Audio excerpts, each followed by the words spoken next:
1920കളിലും 70കളിലും 2020ലും ഏതാണ്ട് 50 വർഷത്തെ ഗ്യാപ്പ് എടുത്തു കഴിഞ്ഞാൽ, അല്ലെങ്കിൽ ടോട്ടൽ 100 വർഷത്തെ പാസ്റ്റ് എടുത്തു കഴിഞ്ഞാൽ, ഒരു കോഴിയുടെ നോർമൽ സൈസിൽ നിന്ന് മാറിയിട്ട് അത് വലിയ രീതിയിലേക്ക് എത്തി അല്ലെ. ഇതിനെ പറ്റിയിട്ട് പൊതുവെ പറയുന്ന ചില കാര്യങ്ങൾ എന്ന് വെച്ച് കഴിഞ്ഞാൽ, ഹോർമോണൽ കുത്തിവയ്പ് നടത്തിയിട്ടാണ്, അതുകൊണ്ട് തന്നെ ചിക്കൻ കഴിക്കാൻ പാടില്ല. ഇന്നത്തെ ലേഡീസ്, പെൺകുട്ടികൾക്ക് ചെറിയ പ്രായത്തിൽ തന്നെ, മുമ്പ് ഒരു മെൻസ്ട്രൽ സൈക്കിൾ പീരിയഡ്സ് സ്റ്റാർട്ട് ആവുന്നത് മേ ബി 14-15 വയസ്സാണെങ്കിൽ അതിപ്പോൾ 10 വയസ്സിന് താഴെയായിട്ടുണ്ട്. അപ്പൊ ഈ കോഴിയിൽ കൊടുത്തിരിക്കുന്ന ഫീഡിൽ കൊടുത്തിരിക്കുന്ന ഹോർമോൺസിന് അതുപോലെ അത് മെയിൻറ്റെയിൻ ചെയ്യാനോ, അത് അതുപോലെ നമ്മുടെ ബോഡിയിലേക്ക് എത്താനോ, എഗെയിൻ അത് നമ്മുടെ ബോഡി നമ്മുടെ ഹോർമോണാക്കി മാറ്റാനോ അത് പോസിബിൾ അല്ല. പിന്നെ എന്തുകൊണ്ടാണ് കോഴികൾക്ക് ഈ സൈസ് വന്നതെന്ന് വെച്ച് കഴിഞ്ഞാൽ, ഇതാണ് സെലക്റ്റീവ് ബ്രീഡിങ്. നമ്മൾ എന്താണ് കഴിക്കുന്നത് എന്നുള്ളത് തീർച്ചയായിട്ടും ഇമ്പോർട്ടന്റ് ആണ്. അതിനേക്കാൾ ഇമ്പോർട്ടന്റ് ആണ് നമ്മൾ കഴിക്കുന്ന സാധനം എന്താ കഴിക്കുന്നത്. അതിപ്പോ നമ്മൾ പാല് കുടിക്കാന്ന് വിചാരിച്ചോ, ആ പശു എന്താണ് കഴിക്കുന്നത് എന്നുള്ളത് നമ്മൾ അറിയണം. പുതിയ ഭക്ഷണമായിട്ടും എക്സ്പെരിമെന്റ് ചെയ്യണം. പക്ഷെ ഇത്തരം എക്സ്പെരിമെന്റ് ചെയ്യുന്ന സമയത്തൊക്കെ നിങ്ങളുടെ ശരീരം എന്താണ് നിങ്ങളോട് പറയുന്നത് എന്ന് നിങ്ങൾ ഒബ്സർവ് ചെയ്യണം, അത് കേൾക്കണം, അതിനനുസരിച്ച് വേണം അടുത്ത ദിവസം മാറ്റം വരുത്താൻ. എന്ത് കഴിക്കണം, എപ്പോ കഴിക്കണം, എങ്ങനെ കഴിക്കണം, ഇത് മാത്രമല്ല എന്തിനാണ് കഴിക്കുന്നത് എന്നുകൂടി നമ്മൾ മനസ്സിലാക്കണം. ഞാനൊരു ഫുഡിയാണ് എന്ന് പറയുന്ന ഒരു രീതി. ഫുഡ് എന്ന് പറയുന്നത് നമ്മുടെ ഒരു ഐഡന്റിറ്റി ആവരുത്.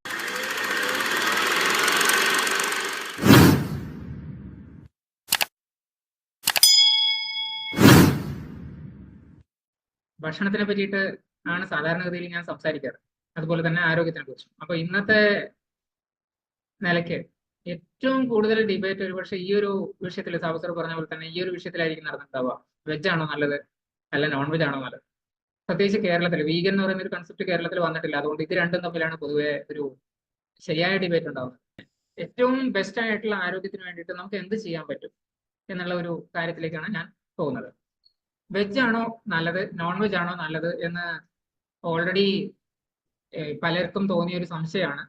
അതിൻ്റെ ഒന്നിച്ച് തന്നെ പാല്, മുട്ട ഇതൊക്കെ നോൺ വെജിൽ പെടുത്തണോ, ഇങ്ങനെയൊക്കെ പലതും സംശയം വരുന്ന സമയത്ത് തന്നെ പല ആരോഗ്യ പ്രശ്നങ്ങളും വരുമ്പോൾ ആൾക്കാർ ചിലപ്പോൾ വെജിൽ നിന്ന് നോൺ വെജിലേക്കും, അല്ലെങ്കിൽ ചിലപ്പോൾ നോൺ വെജിൽ നിന്ന് വെജിലേക്കും ഒക്കെ മാറാറുണ്ട്. ഇത് മാറിയതിനനുസരിച്ച് അവർക്ക് റിസൾട്ടും കിട്ടുന്നുണ്ട് അല്ലെ. ദ ബെസ്റ്റ് തിങ് ഈസ്, അതിനനുസരിച്ച് അവർക്ക് റിസൾട്ട് കിട്ടുന്ന സമയത്ത് അവർ അതിനെ പറ്റിയിട്ട് പ്രൊക്ലെയിം ചെയ്യും, അല്ലെങ്കിൽ അതാണ് നല്ലത് എന്ന് മറ്റുള്ളവരോട് വിളിച്ചു പറയും. ഇതിന് പലതിനും സയന്റിഫിക് എവിഡൻസും ഉണ്ട് എന്ന് പറയുമ്പോൾ ഇത് എത്രത്തോളം ശരിയാണ് എന്നുള്ളത് അതിലേക്ക് ഒരു എത്തിനോട്ടം അത്രയാണ് ഇന്ന് ഉദ്ദേശിക്കുന്നത്. So let us talk about food. ഇന്ന് വെജ്, നോൺ വെജ്, വീഗൻ, ആ വീഗൻ കൺസെപ്റ്റ് കൂടി ഞാൻ ജസ്റ്റ് ഒന്ന് എക്സ്പ്ലെയിൻ ചെയ്തിട്ട് അതിനുശേഷം നമുക്ക് അതിലേക്ക് പോവാം. വെജ് എന്ന് പറയുന്നത് നോർമലി വെജിറ്റേറിയൻ എന്ന് പറയുന്ന കാറ്റഗറിയിൽ എന്തൊക്കെ വരുന്നുണ്ടോ, അതായത് ഒരു അനിമലിനെയും കൊല്ലാതെ നമുക്ക് എന്തൊക്കെ കിട്ടും എന്നുള്ളതാണ് പ്രധാനമായിട്ട് അതിൽ നോക്കുക. നോൺ വെജ് എന്ന് പറയുമ്പോൾ ഈവൻ ആ non vegetarian items like fish ആയിക്കോട്ടെ, അല്ലെങ്കിൽ ചിക്കൻ ആയിക്കോട്ടെ, ഇതുപോലെയുള്ള സാധനങ്ങൾ കൂടി നമ്മൾ ഭക്ഷണത്തിന്റെ ഭാഗമാക്കുന്നു. വീഗൻ എന്ന് പറയുന്ന കൺസെപ്റ്റില് പാൽ, മുട്ട, അതുപോലെ തന്നെ തേൻ, ഇതൊക്കെ അനിമൽസ് ത്രൂ ആണ് നമുക്ക് കിട്ടുന്നത്. പലതരത്തിലുള്ള പശുവിൽ നിന്നോ അല്ലെങ്കിൽ കോഴിയിൽ നിന്നോ തേനീച്ചയിൽ നിന്നോ ഒക്കെ കിട്ടുന്ന അത്തരം സാധനങ്ങൾ പോലും നമ്മൾ ഉപയോഗിക്കാതിരിക്കുമ്പോൾ ഒരു വീഗൻ കൺസെപ്റ്റിലേക്ക് വന്നു. I am talking about diet particularly. അല്ലാതെ അതിന്റെ എന്താ അനിമൽസിൽ നിന്ന് കിട്ടുന്ന കമ്പിളിയോ അല്ലെങ്കിൽ അങ്ങനെയുള്ള അത്തരം കാര്യങ്ങളിലേക്കല്ല. സിൽക്ക് വർമിന് നമുക്ക് സിൽക്ക് കിട്ടുന്നു, ഇത്തരം കാര്യങ്ങളിലേക്കല്ല പോകുന്നത്. ബട്ട് ഡയറ്റുമായിട്ട് ബന്ധപ്പെട്ടിട്ട്, ആരോഗ്യമായിട്ട് ബന്ധപ്പെട്ടിട്ട് നോക്കുമ്പോൾ ഈ മൂന്നെണ്ണത്തിനെ പറ്റിയിട്ടാണ് പ്രധാനമായിട്ട് പറയാറ്. ഇതിനിടയിൽ വേണമെങ്കിൽ നമുക്ക് വെജിറ്റേറിയൻ എന്ന് പറയാം, അല്ലെങ്കിൽ പ്യുവർലി ഇപ്പൊ റീസെന്റ് വന്ന ഒരു കൺസെപ്റ്റ് ഉണ്ട് കാർണിവോർ എന്ന് പറഞ്ഞിട്ട്, അങ്ങനെയും പറയാം. കാർണിവോർ എന്ന് വെച്ച് കഴിഞ്ഞാൽ പ്യുവർലി നോൺ വെജ് ഡയറ്റ് മാത്രമേ ഉപയോഗിക്കുള്ളൂ എന്നുള്ളത്. സോ ഈ ഇതിൽ പ്രധാനപ്പെട്ട രണ്ടെണ്ണം വെജും നോൺ വെജും മാത്രം എടുത്തു കഴിഞ്ഞാൽ ഇതിനെ പറ്റിയിട്ട് കുറച്ചുകൂടി ഡീറ്റെയിൽ ആയിട്ട് നമുക്കിന്ന് സംസാരിക്കാം. ശരിക്കും നമ്മുടെ ഭക്ഷണത്തിന്റെ പർപ്പസ് എന്താണ്? നമ്മൾ ഈ പറഞ്ഞത് വെജ് ആണെങ്കിലും നോൺ വെജ് ആണെങ്കിലും അതൊരു ഫുഡിന്റെ പാർട്ടാണ്. നമ്മുടെ ഭക്ഷണത്തിന്റെ മെയിൻ പർപ്പസ് എന്താ? നമ്മുടെ ശരീരത്തിന് നറിഷ് ചെയ്യണം. ഈ നറിഷ്മെന്റ് എന്ന് ഉദ്ദേശിക്കുന്നത് എന്താ? അതിന്റെ ബെസ്റ്റ് പെർഫോമൻസിലേക്ക് വരാൻ വേണ്ടിയിട്ട് ഉത്തേജനം കൊടുക്കുക, അല്ലെങ്കിൽ അതിനെ പുഷ്ടിപ്പെടുത്തുക. ഇതിൽ തന്നെ നമ്മുടെ ശരീരത്തിന് ഒത്തിരി ഫങ്ഷൻസ് ഉണ്ട്. അത് റിപ്പയർ ആയിക്കോട്ടെ, അല്ലെങ്കിൽ ഗ്രോത്ത് ആയിക്കോട്ടെ, അല്ലെങ്കിൽ പ്രതിരോധ വ്യവസ്ഥയുമായിട്ട് ബന്ധപ്പെട്ടിട്ടായിക്കോട്ടെ, അല്ലെങ്കിൽ ഡെയിലി ആക്ടിവിറ്റീസുമായിട്ട് ബന്ധപ്പെട്ടിട്ടായിക്കോട്ടെ, ഇങ്ങനെയുള്ള ഫങ്ഷൻസിനെയൊക്കെ സപ്പോർട്ട് ചെയ്യുന്നതിന്റെ ഒന്നിച്ച് തന്നെ ഈ ഒരു ജീവിതം, നമ്മൾ ഇന്നിപ്പോ ജീവിക്കുന്ന ജീവിതം, അതിന്റെ ബെസ്റ്റ് എക്സ്പീരിയൻസിൽ നമുക്ക് കാണാൻ പറ്റുന്നില്ലെങ്കിൽ, അല്ലെങ്കിൽ കേൾക്കാൻ പറ്റുന്നില്ലെങ്കിൽ, അനുഭവിക്കാൻ പറ്റുന്നില്ലെങ്കിൽ എന്താണ് ഗുണം? അങ്ങനെ ഒരു സെൻസറി എക്സ്പീരിയൻസും നമുക്ക് അതിൽ നിന്ന് ഇതേ ഭക്ഷണം തന്നെയാണ് നമുക്ക് അതും പ്രൊവൈഡ് ചെയ്യേണ്ടത് അല്ലേ. അപ്പം ആ ശരീരത്തിന് അങ്ങനെ ഒരു എക്സ്പീരിയൻസ് കൂടി കിട്ടണം. ഇത് വേണമെങ്കിൽ നമുക്ക് ഭൗതികപരമായിട്ട് പറയാം, അതല്ലെങ്കിൽ ടച്ച് മീൻസ് പല സെൻസറി ഓർഗൻസ് വഴി, സെൻസറി പെർസെപ്ഷൻസ് വഴി നമ്മുടെ മനസ്സിനും ശരീരത്തിനും കിട്ടുന്ന ആ ഒരു പ്രത്യേക അവസ്ഥ അല്ലെങ്കിൽ നല്ല ഒരു അവസ്ഥ എന്ന് നമുക്ക് പറയാം. അതുപോലെയാണ് ഒരു സോഷ്യൽ കണക്ഷൻ കിട്ടുക എന്ന് പറയുന്നത്. ഭക്ഷണം നമ്മൾ കഴിക്കുമ്പോൾ ഒറ്റയ്ക്ക് കഴിക്കുന്നതും അല്ലെങ്കിൽ ഒരു കൂട്ടായിട്ട് കഴിക്കുന്നതും തമ്മിലുള്ള ഒത്തിരി വ്യത്യാസങ്ങളില്ലേ. ഈ ഒരു വ്യത്യാസത്തിൽ തന്നെ നമ്മുടെ സോഷ്യൽ കണക്ഷൻ ഡെവലപ്പ് ആവുകയും അതുപോലെ തന്നെ സോഷ്യൽ ഇന്റലിജൻസ് വലുതാവുകയും ഇമോഷണൽ കോഷ്യന്റ് ബെറ്റർ ആവുകയും ഒക്കെ ചെയ്യുന്നത് ഇതേ ഒരു ഭക്ഷണത്തിന്റെ പർപ്പസ് ആണ് ശരിക്കും പറഞ്ഞു കഴിഞ്ഞാൽ. സോ ഇത്രയും പർപ്പസുകളിൽ നമുക്ക് ആ റിലീജിയസ്, സ്പിരിച്വൽ അല്ലെങ്കിൽ ധാർമ്മികപരമായിട്ടും മതപരമായിട്ടും ഈവൻ ഫിലോസഫിക്കൽ, താത്വികമായിട്ടും നമ്മൾ പറയുന്നതൊക്കെ അങ്ങോട്ട് മാറ്റി വയ്ക്കാം. എന്നിട്ട് നമുക്ക് ഇതൊന്ന് ചിന്തിച്ചു നോക്കാം. നമ്മുടെ ശരീരത്തിനെ എന്താണ് കൂടുതൽ അജീലാക്കുന്നത്, അലേർട്ടാക്കുന്നത്? നമ്മൾ കഴിക്കുന്ന ഭക്ഷണം നമ്മുടെ ശരീരത്തിനെ കുറച്ചുകൂടി അലേർട്ട് ആക്കാൻ വേണ്ടിയിട്ട് ഗുണം ചെയ്യുന്നുണ്ടോ? ഒരു നല്ല സദ്യയൊക്കെ കഴിഞ്ഞു കഴിഞ്ഞാൽ അതിനുശേഷം നമുക്ക് ഉറക്കം വരുന്നത് സ്വാഭാവികം. പക്ഷേ ഈ നല്ല സദ്യ നമ്മൾ കൂടുതൽ കഴിച്ചു കഴിഞ്ഞാൽ മാത്രമല്ലേ അത് സ്വാഭാവികമാവുന്നുള്ളൂ. നമ്മൾ കഴിക്കുന്നത് പരിമിതമായ അളവിലും വേണ്ടത്രയും അറിഞ്ഞു കഴിക്കുകയാണ്, ചവച്ച് കഴിക്കുകയാണെങ്കിൽ നമുക്ക് അങ്ങനെ ഒരു അവസ്ഥ ഉണ്ടാവില്ല. ഇത് തന്നെ ഒരു നോൺ വെജിറ്റേറിയൻ സദ്യയിലേക്കോ അല്ലെങ്കിൽ നമ്മൾ വളരെ കൂടുതലായിട്ട് ഭക്ഷണം കഴിച്ചിട്ട് അതിന്റെ ഹെവിനെസ് അനുഭവപ്പെടുന്ന ഒരു സ്ഥിതിയിലേക്കോ എത്തിക്കഴിഞ്ഞാലോ നമ്മൾ നാച്ചുറലി ഒന്ന് വീക്ക് ആവുകയാണ് ചെയ്യുക, അല്ലെങ്കിൽ നമ്മുടെ ക്ഷീണം തോന്നുമെന്ന് വേണമെങ്കിൽ പറയാം. ഇതിന്റെ ഒരു റീസൺ എന്താണെന്ന് വെച്ച് കഴിഞ്ഞാൽ നമ്മുടെ ബോഡിയിൽ അങ്ങനെ ഒരു നമ്മുടെ കലോറി എക്സ്പെൻസസ് പറയുന്നത്, ഊർജത്തിന്റെ എക്സ്പെൻസസ് പറയുന്നത് നമ്മുടെ ഭക്ഷണത്തിനെ ഡൈജസ്റ്റ് ചെയ്യാനും അതിന്റെ അബ്സോർപ്ഷനും വേണ്ടി കൂടി ഉപയോഗിക്കുന്നതുകൊണ്ടാണ്. സോ ഭക്ഷണം കഴിക്കുന്ന സമയത്ത് what makes you agile and alert, ഈ ഒരു കാര്യം ശ്രദ്ധിക്കുക. അതുപോലെ തന്നെയാണ് what makes you comfortable and happy. നമ്മൾ കഴിക്കുന്ന ഭക്ഷണം നമുക്ക് ഹാപ്പിനെസ് തരുന്നില്ലെങ്കിൽ, കംഫർട്ട് അല്ലെങ്കിൽ നമ്മൾ പിന്നെ അത് കഴിക്കണമെന്ന് നിർബന്ധിക്കണോ, അല്ലെങ്കിൽ നമ്മൾ അങ്ങനെ നിർബന്ധിച്ച് നമ്മളെ തന്നെ കഴിപ്പിക്കണോ? ഉദാഹരണത്തിന് ചെറിയ കുട്ടികളുടെ കാര്യത്തിൽ കയ്പൊക്കെ, അല്ലെങ്കിൽ ഈവൻ അവർ കഴിക്കുന്ന മരുന്ന് പോലും ചിലപ്പോൾ കുട്ടികൾ അത് തട്ടിത്തെറിപ്പിക്കുന്നതാണ്. അതുപോലെ തന്നെയാണ് നോൺ വെജിറ്റേറിയൻ ഇഷ്ടമല്ലാത്ത ഒരാള് ഒരു പക്ഷേ നോൺ വെജിറ്റേറിയൻ ഒരാൾ മുന്നിൽ ഇരുന്ന് കഴിക്കുന്നത് പോലെ ഇഷ്ടപ്പെടണമെന്നില്ല. അയാൾ തന്നെ അത് കഴിക്കേണ്ട ഒരു അവസ്ഥ വന്നു കഴിഞ്ഞാലോ, അല്ലെങ്കിൽ കഴിച്ചു കഴിഞ്ഞതിന് ശേഷം അദ്ദേഹം മനസ്സിലാക്കുകയാണ് ഇത് കഴിച്ചത് എന്തോ അങ്ങനെയുള്ളതായിരുന്നു. കഴിച്ചതിന് ശേഷം ഇങ്ങനെ ഒരു കാര്യം അറിയുമ്പോൾ അദ്ദേഹത്തിന്റെ കംഫർട്ടൊക്കെ എവിടെ പോയിട്ടുണ്ടാവും. ഓക്കെ, എനിവേ, സോ നമ്മുടെ അവസ്ഥയ്ക്ക് അല്ല ശരിക്കും പറഞ്ഞു കഴിഞ്ഞാൽ മെക്കാനിക്കൽ ഐറ്റംസിന്റെ. ഉദാഹരണത്തിന് ഒരു കാറിൽ നമ്മൾ പെട്രോൾ അടിക്കുക, അത് അതിന്റെ ഫ്യൂവലാണ്. ഈ പെട്രോൾ അടിച്ച് കഴിഞ്ഞതിന് ശേഷം കാറിന്റെ പണി ചെയ്യുമോ അല്ല വേറെ എന്തെങ്കിലും ചെയ്യും? കാറിന്റെ പണി സുഖമായിട്ട് അതിന് ചെയ്യാൻ പറ്റും. അതിനെ അത് ടയർഡ് ആക്കുന്നില്ല, അല്ലെങ്കിൽ സ്ലീപ്ലെസ്സിലേക്ക് പോകുന്നില്ല. ഒരു സംശയം ചോദിക്കാം അവിടെ. നമുക്ക് ഇതേ കാറിൽ തന്നെ ഒന്ന് ഡീസൽ അടിച്ചു നോക്കാം. അപ്പൊ എന്ത് സംഭവിക്കും? തൽക്കാലം കാറ് വർക്ക് ചെയ്യും. പക്ഷെ ഇതൊരു റെഗുലർ മെത്തേഡ് ആയി കഴിഞ്ഞാൽ പെട്രോൾ എഞ്ചിനിൽ ഡീസൽ കൂടുതൽ വർക്ക് ചെയ്യില്ല. അതിന് പലതരത്തിലുള്ള പ്രോബ്ലംസ് ഉണ്ടാവും അല്ലെ. ബട്ട് അവർ ബോഡി ഈസ് സോ അഡാപ്റ്റബിൾ. നമ്മൾ എന്ത് കഴിക്കുന്നോ അതിനെ ഡൈജസ്റ്റ് ചെയ്യാൻ വേണ്ടിയിട്ടും അതിനെ പ്രോസസ് ചെയ്യാൻ വേണ്ടിയിട്ടും ശരീരം അതിന്റെ എല്ലാ ശ്രമവും നടത്തും അല്ലെ. അത്തരം ഒരു ശ്രമത്തിന്റെ ഭാഗമായിട്ട് നമ്മുടെ ബോഡിക്ക് വേണ്ട നറിഷ്മെന്റ് കിട്ടുന്നുണ്ടാവും. ഇവിടെ ഒരു കാച്ച് എന്താണെന്ന് വെച്ച് കഴിഞ്ഞാൽ, ഒരു കോഷൻ എന്താണെന്ന് വെച്ച് കഴിഞ്ഞാൽ, നമ്മുടെ ശരീരത്തിൽ സപ്പോസ് ഇത് യോജിക്കുന്നില്ല എന്ന് നമുക്ക് മനസ്സിലായി കഴിഞ്ഞാൽ നമ്മൾ തൽക്കാലത്തേക്കെങ്കിലും ആ ഒരു സാധനം നിർത്തണം. അത് ചിലപ്പോൾ അലർജിക് ആയിട്ടുള്ള റിയാക്ഷൻസ് വരാം. അതുകൊണ്ടാണ് ഈ അടുത്ത കാലത്തായിട്ട് പലതരത്തിലുള്ള ഓട്ടോ ഇമ്മ്യൂൺ ഡിസീസസ് ഒക്കെ തുടങ്ങിയിരിക്കുന്നത്. അല്ലെങ്കിൽ ലൈഫ് സ്റ്റൈൽ ഡിസീസസിൽ പലതും ഇങ്ങനെ ഒരു വകതിരിവ് നമുക്ക് ഒരുപക്ഷെ ഇല്ലാത്തത് കൊണ്ടോ തിരിച്ചറിവ് ഇല്ലാത്തത് കൊണ്ടോ ഒക്കെ ആയിരിക്കാം. അവിടെ നമ്മൾ ആ അഡാപ്റ്റബിൾ ആയിട്ടുള്ള ബോഡിയെ എന്താണെന്ന് മനസ്സിലാക്കി നമ്മൾ അതിനുശേഷം ആണ് അതിനെ പ്രവർത്തിക്ക് വേണ്ടിയിട്ട് റെഡിയാക്കുന്നതെങ്കിൽ, ഡൈജഷനും അബ്സോർപ്ഷനും വേണ്ടിയിട്ട് റെഡിയാക്കുന്നതെങ്കിൽ അത് ബെസ്റ്റ് സ്യൂട്ടബിൾ ആയിരിക്കും. ഓക്കെ, സോ കുറച്ച് ഒരു 1-2 നൂറ്റാണ്ടുകൾക്ക് മുമ്പ് നോക്കിക്കഴിഞ്ഞാൽ നമ്മുടെ ഫുഡ് ചോയ്സസിൽ ഒരുപാട് മാറ്റം വന്നിട്ടുണ്ട്.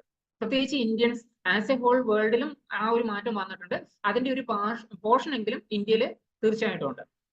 മുമ്പൊക്കെ ഒരു വെജിറ്റേറിയൻ ഡയറ്റ് ഉണ്ടായിരുന്ന സ്ഥലത്ത് മാക്സിമം ഓൾമോസ്റ്റ് 78% അല്ലെങ്കിൽ 80% വെജിറ്റേറിയൻ ഉണ്ടായിരുന്ന ഒരു സ്ഥലത്ത് 2 നൂറ്റാണ്ടുകൾ 200ഓളം വർഷങ്ങൾ കഴിയുമ്പോഴേക്ക് അവിടെ വെജിറ്റേറിയന്റെ അളവ് വളരെ കുറഞ്ഞു. നോൺ വെജിറ്റേറിയന്റെ അളവ് ഏതാണ്ട് 78%. വീഗൻ ഡയറ്റിലേക്കും ഏതാണ്ട് ഒരു 4% ആൾക്കാർ പോയിട്ടുണ്ട്. സോ ടോട്ടൽ നോക്കിക്കഴിഞ്ഞാൽ നമ്മുടെ ഫുഡ് ചോയ്സിൽ 2 നൂറ്റാണ്ടുകൾക്കുള്ളിൽ വലിയൊരു മാറ്റം വന്നിട്ടുണ്ട്. സ്റ്റിൽ ഇതൊക്കെ ആണെങ്കിൽ പോലും ഓൾമോസ്റ്റ് 31% വെജിറ്റേറിയൻസും ഇന്നും ഇന്ത്യയിലാണ്. ലോകത്തുള്ള 31% വെജിറ്റേറിയൻസും ഇന്ത്യയിലാണ്. ഇവിടെ നമുക്ക് ആ എൻവയോൺമെന്റുമായിട്ട് ബന്ധപ്പെട്ടുള്ള ചെറിയൊരു ആസ്പെക്റ്റിലേക്ക് പോവാം. ഒത്തിരി ഡീറ്റെയിലേക്കൊന്നും ഞാൻ പോകുന്നില്ല. എൻവയോൺമെന്റൽ ഇമ്പാക്ട് നോക്കിക്കഴിഞ്ഞാൽ നമ്മുടെ അഗ്രികൾച്ചറൽ ലാൻഡ് എന്തിനു വേണ്ടിയിട്ടാണ് നമ്മൾ സാധാരണഗതിയിൽ ഉപയോഗിക്കുന്നത്? പൊതുവെ എല്ലാവരും പറയുന്നത് നമ്മുടെ ഭക്ഷണത്തിന് വേണ്ടിയിട്ടാണ്, അല്ലെ? എന്നാൽ അത് മാത്രമല്ല, നമ്മുടെ ഭക്ഷണത്തിന് വേണ്ടിയിട്ട് ഉപയോഗിക്കുന്ന അളവ് ഏതാണ്ട് ടോട്ടൽ അഗ്രികൾച്ചറൽ ലാൻഡ് എടുത്തു കഴിഞ്ഞാൽ അപ്രോക്സിമേറ്റ്ലി 50 മില്യൺ കിലോമീറ്റേഴ്സാണ് പറയുന്നത് സ്ക്വയർ. സോ അത്രയും പെർസെൻറ്റേജിൽ ഓൾമോസ്റ്റ് പറയുകയാണെങ്കിൽ 80% വരെ ഉപയോഗിക്കുന്നത് നമ്മുടെ അനിമൽ ഫീഡിന് വേണ്ടിയിട്ട്, അല്ലെങ്കിൽ അനിമൽസിനെ അവരെ വളർത്താൻ വേണ്ടിയിട്ടും ഒക്കെ. ഇത്രയും അഗ്രികൾച്ചറൽ ലാൻഡിൽ ഉണ്ടാക്കുന്ന പല സാധനങ്ങളും അനിമൽ ഫീഡായിട്ട് ഉപയോഗിക്കുന്നു എന്ന് പറയുമ്പോൾ ശരിക്കും ഞാൻ ഇതിനെ പറ്റി പഠിച്ചു തുടങ്ങിയപ്പോൾ ഞാൻ അത്ഭുതപ്പെട്ടു പോയി. And it's true. കാരണം എന്താണ്, നമുക്ക് വേണ്ടതിനേക്കാൾ എത്രയോ കൂടുതൽ ഭക്ഷണമാണ് അനിമൽസിന് വേണ്ടത്. ആൻഡ് അവിടെയുള്ള ഒരു എന്താ വളരെ അമ്പരപ്പിക്കുന്ന ഒരു ഫാക്ട് എന്താണെന്ന് വെച്ച് കഴിഞ്ഞാൽ, ഈ ഇത്രയും അഗ്രികൾച്ചറൽ ലാൻഡ് ഉപയോഗിക്കുന്ന അനിമൽസ് ഒക്കെ കൂടിയിട്ട് നമുക്ക് വേണ്ട കലോറിയുടെ ഓൾമോസ്റ്റ് 17% മാത്രമേ തരുന്നുള്ളൂ. മനുഷ്യർക്ക് വേണ്ട കലോറിയുടെ ഓൺലി 17% ആണ് ത്രൂ അനിമൽസ് നമുക്ക് കിട്ടുന്നതെന്ന്. എന്ന് വെച്ച് കഴിഞ്ഞാൽ നമുക്ക് കിട്ടുന്ന മാക്സിമം കലോറിയും ഇപ്പൊ എവിടുന്ന വളരെ ചെറിയ പോർഷൻ മാത്രമുള്ള അഗ്രികൾച്ചറൽ ലാൻഡ് ആണ്. ഏകദേശം 40 മില്യണും ഉപയോഗിക്കുന്നത് അനിമൽസിനാണെങ്കിൽ ഓൾമോസ്റ്റ് ഒരു 7 to 8 മില്യൺ മാത്രമാണ് നമ്മുടേതായിട്ട് നമ്മുടെ ഫീഡിന് വേണ്ടിയിട്ടുള്ളത്. ബാക്കിയുള്ള കുറച്ച് സ്ഥലം ഉപയോഗിക്കുന്നത് ബയോഫ്യൂയൽസ് അല്ലെങ്കിൽ ടെക്സ്റ്റൈൽ ഇൻഡസ്ട്രിക്ക് വേണ്ടിയിട്ടാണ്. സോ ഇതാണ് അനിമൽസിന്റെ എൻവയോൺമെന്റുമായിട്ട് അഗ്രികൾച്ചറുമായിട്ട് ബന്ധപ്പെട്ടിട്ട് നോക്കിക്കഴിഞ്ഞാൽ 1 കിലോ നോൺ വെജിറ്റേറിയൻ ഉണ്ടാക്കുന്ന സമയത്ത് നമുക്ക് വേണ്ട വെള്ളത്തിന്റെ അപ്രോക്സിമേറ്റ് അളവ് 15,415 ലിറ്റർ ആണ്.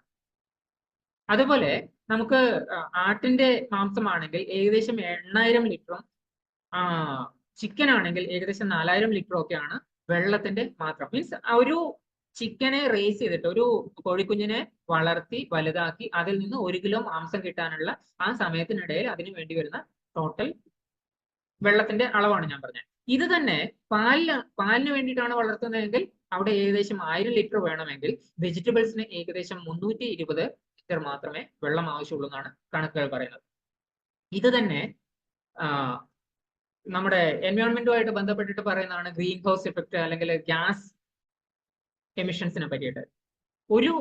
ഒരു അളവ് നോക്കിക്കഴിഞ്ഞാൽ, ഇവിടെയുള്ള ഒരു അളവ് നോക്കിക്കഴിഞ്ഞാൽ അപ്രോക്സിമേറ്റ്ലി ഒരു ബീഫിൽ നിന്ന് 99.48 kg ഗ്യാസ് ആണ് എമിഷൻ ആവുന്നത്. അതേപോലെ നമ്മൾ ടൊമാറ്റോസോ അല്ലെങ്കിൽ ബാക്കി ഗോതമ്പോ ഇതുപോലെയുള്ള സാധനങ്ങളൊക്കെ എടുത്തു കഴിഞ്ഞാൽ അത് വളരെ തുച്ഛമായിട്ടുള്ള അളവിലേക്ക്, ഈവൻ മുട്ട പോലും 4.67 kg എമിഷൻ ഓഫ് ഗ്യാസസ് ആണ്, CO2 ഗ്യാസസ് ആണ് അവിടെ പ്രൊഡ്യൂസ് ചെയ്യുന്നതെന്ന് പറയുന്നു. സോ എൻവയോൺമെന്റൽ ഇമ്പാക്ട് നോൺ വെജിന്റെ സോഴ്സ് മാത്രം നമ്മൾ ഉപയോഗിക്കുന്ന സമയത്ത് അത് ഹ്യൂജ് ആണെന്ന് ഏകദേശം മനസ്സിലായിട്ടുണ്ടാവും.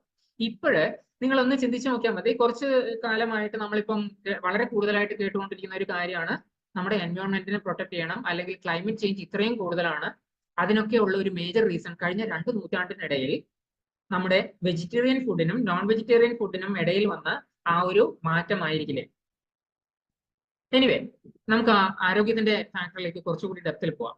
ന്യൂട്രീഷൻ എന്ന് പറയുന്ന ഒരു കൺസെപ്റ്റിൽ എടുക്കുന്ന സമയത്ത് നമ്മുടെ പൈസ നമ്മുടെ കയ്യിലേക്ക് കൂടുതൽ വരുന്ന അപ്പോഴാണ് നമ്മൾ കൂടുതലായിട്ട് ആരോഗ്യത്തിനെ പറ്റിയിട്ടും ന്യൂട്രീഷനെ പറ്റിയിട്ടും ചിന്തിച്ചു തുടങ്ങുക, അല്ലെ? നമ്മൾ സാധാരണഗതിയിൽ ഒരു സർവൈവൽ എന്ന് പറയുന്ന ഒരു ആസ്പെക്റ്റിലാണ് മുമ്പൊക്കെ ഉണ്ടായിരുന്നത്. എങ്ങനെയെങ്കിലും ഒക്കെ ഒന്ന് ജീവിച്ചു പോകണം. അത് ജസ്റ്റ് ആ സ്റ്റോണേജ് സമയത്തുള്ളത് മാത്രമല്ല ഞാൻ പറയുന്നത്. ഈവൻ അതിനുശേഷമാണെങ്കിലും ഇപ്പോഴും വളരെ പാവപ്പെട്ട കുടുംബത്തിലത്തെ ഒരു പയ്യനെ, അവിടെ ആർക്കും ജോലിയില്ല, ഒരു പയ്യന് പുതുതായിട്ട് ഒരു ജോലി കിട്ടുന്ന സമയത്ത് അവിടെ ആ സർവൈവൽ എന്ന് പറയുന്നതിൽ നിന്ന് സ്ലൈറ്റ്ലി ഒരു ബെറ്റർ നറിഷ്മെന്റ്, ഒരു ബെറ്റർ ആയിട്ട് ജീവിക്കണം, കുറച്ചുകൂടി നല്ല ഭക്ഷണം കഴിക്കണം എന്നുള്ള രീതിയിലേക്ക് വരികയാണ് ചെയ്യുന്നത്, അല്ലെ?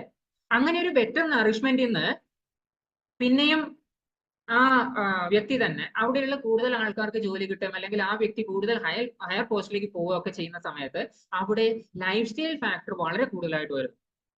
പിന്നീടാണ് നമുക്ക് ഈ ഒരു മാറ്റം ശരിക്കും പറഞ്ഞു കഴിഞ്ഞാൽ വളരെ സ്ലോ ആൻഡ് സ്റ്റഡി ആയിട്ടുള്ള ഒരു മാറ്റം ആയതുകൊണ്ട് നമുക്ക് ഇതിനെ അത്രയൊന്നും അനുഭവപ്പെടണമെന്നില്ല, അല്ലെ?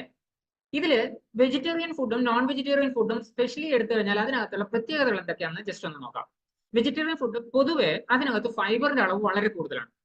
അതുകൂടാതെ നൈട്രേറ്റ്സ് ഒരു ഫാക്ടർ നമ്മുടെ ബോഡിയിലേക്ക് കിട്ടുന്നത് നൈട്രേറ്റ്സ് ആണ്. ഈ നൈട്രേറ്റ്സ് നമ്മുടെ ഉള്ളിലുള്ള പല ഇൻക്ലൂഡിങ് ജോയിന്റ് ഹെൽത്തിനൊക്കെ വളരെ കൂടുതലായിട്ട് എഫക്റ്റീവ് ആയിട്ടുള്ള ഒരു സാധനമാണ്. അതെന്താ കാരണം? ഓക്സിജന്റെ അളവ് ബ്ലഡിലുള്ള SpO2 എന്നൊക്കെ വേണമെങ്കിൽ പറയാം, നമ്മുടെ ബ്ലഡിലുള്ള ഓക്സിജന്റെ അളവ് കൂട്ടാൻ വേണ്ടിയിട്ട് സഹായിക്കുന്നുണ്ട് പൊതുവെ.